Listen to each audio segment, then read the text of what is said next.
Hi there, these comments, I'm going to just use your initials AA, and I am Michael, the founder, owner, and the materials writer for all of your lessons at the 7-step system to pass the TOEFL IBT. Yeah, let me see if I can find your recording. You said you sent it to me yesterday. I want to make sure that you got it. Okay, so let me check.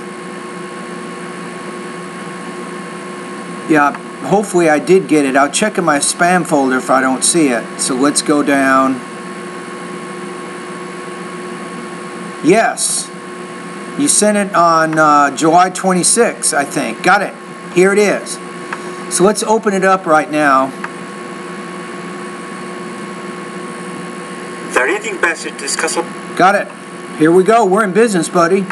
Okay, this is one of my integrated speaking practice tests of my online course, the 7-step system to pass the TOEFL IBT. Here we go.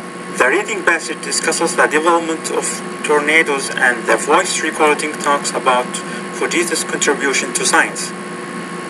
According to the reading passage, Fujita... I think both of these sources are talking about his contributions. If you really listen carefully and read carefully, it's explaining what Fujita did over the past few decades to the field of meteorology that helped scientists understand tornadoes better.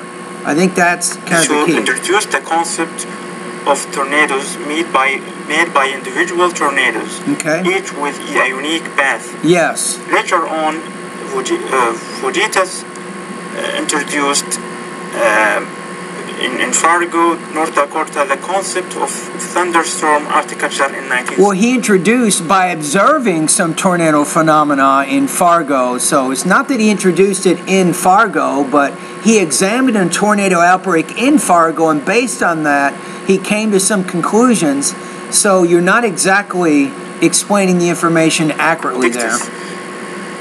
In addition, according to the talk, Fujita identified the tornado's existence based on... No. When you move to the listening, you have to say, according to the listening passage, Fujita contributed in additional ways to the field of meteorology. Say something like that. Start off with a more general idea, then you can move to the specific contributions that Fujita made according to the lecture. The damage pattern.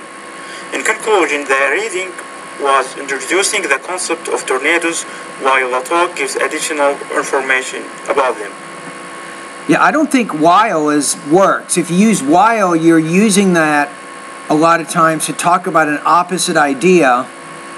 So I would just say the reading and the listening passage discuss specific contributions that Fujita made to the field of meteorology, something like that.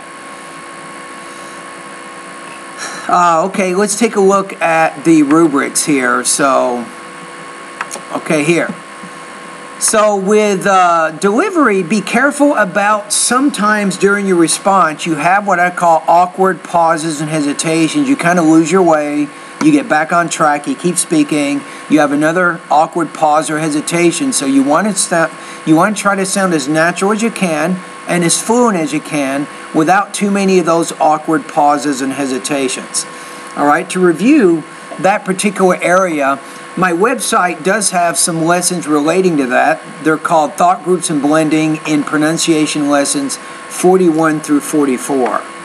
Okay, language use. Sometimes you're not using exactly the correct vocabulary, I think, to paraphrase or accurately paraphrase the information from either the reading or the lecture.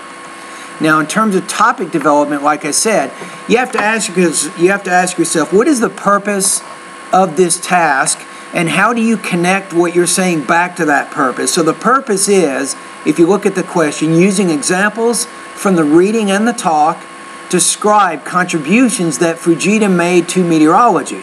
So as you're explaining your information, you need to connect it explicitly, directly connect it back to that purpose. So at certain parts of your response, especially when you move from the reading to the listening passage, you didn't really state that purpose. So sometimes the connection of your ideas are not always clear as they relate to the speaking task. All right, so your score here, you still did a fairly decent job, but there's one thing with topic development, one thing you didn't point out is Fujita mentored a lot of students years ago who are now leaders and scientists in the field of meteorology. That seems to be a really important contribution that was mentioned that you didn't mention. So you kind of left out that big idea there. All right, so your score here, I'm going to put you at about 2.3 out of 4, 18 points out of 30 on this particular practice test. Now, what does that mean for this class? If you go to the syllabus for our class, go to page 9. Under integrated speaking there, 2.3 is going to put you at 80% on this assignment. All right, now guess what? That is the most difficult speaking practice test on the TOEFL exam. That's the most difficult one during our class. You got it done. You just have 2 more. You got 2 more. You have a reading, actually you have listening, speaking casual, and you have listening, speaking academic. You just have those 2 more speaking tasks, and you will have completed, notice my use of the future perfect, and you will have completed all of the integrated speaking practice tests in this class. Okay, anyway, thank you for your hard work. You're doing a great job. I'm honored to have you as one of my students. And remember, if you have any questions at all about anything relating to your academic English language proficiency, you can simply email me or you can come early and talk to me before class. I will do my best to help you as much as I can. All right, so keep up the good work.